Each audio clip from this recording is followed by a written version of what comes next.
So yun guys, ito yung ating isinasala ngayon or binibreed. Yan, naka 10 itlog na to guys. Yung ating black Shamo Asil. Yan, yan si Red yung ating taga breed sa kanya. Yan, nasa 3.5 kilos si Red. Yan guys, oh. So kakatapos ko lang silang pakainin.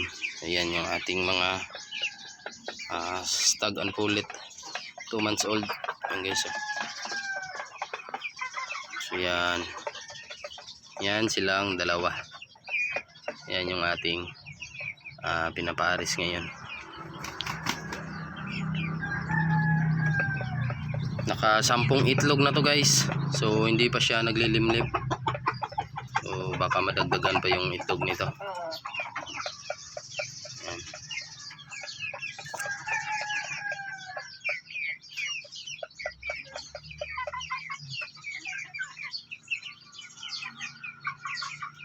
Yan yung ating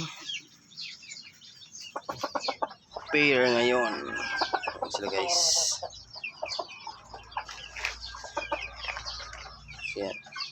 Nilagyan ko ng Rizal para hindi masyadong maputik kasi medyo basa pa yung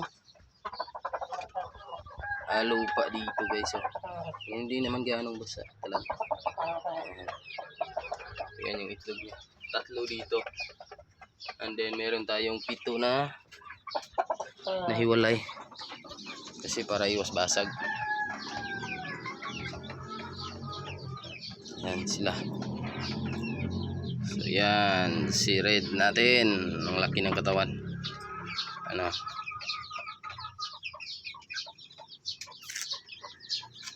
guys, so malaki na rin yung inahin na yan guys. Nasa malapit na siguro mag 3 kilos, mga 2.8 yung ating inahin na to. Ayan. Malaki yan. Yan si Red.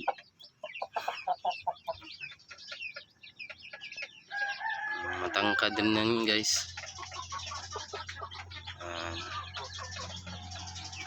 Ating Shamo Asil. Yan.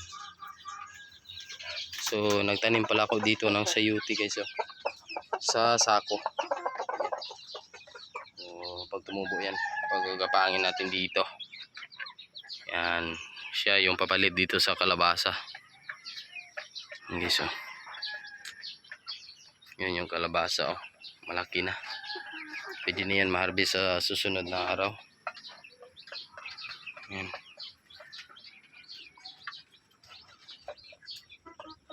Yan si Red na matangkad. Yes. So matikas. Yan.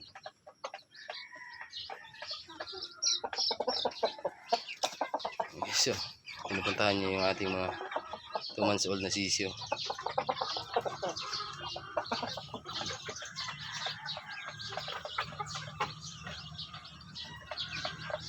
So dito muna sila sa labas, pero ibabalik ko rin dito yan guys sa kanilang breeding pen kasi mahirap na at baka magkaabutan sila ng mga native na ito.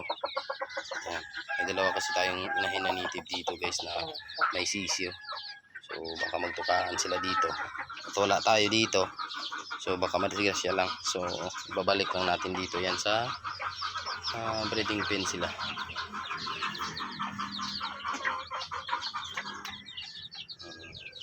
Yan yung ating 3 months old na stag. Yan yung na-upload natin kahapon na video. So dito pala yung itlog guys, so na iba. Yan. So 7 itlog.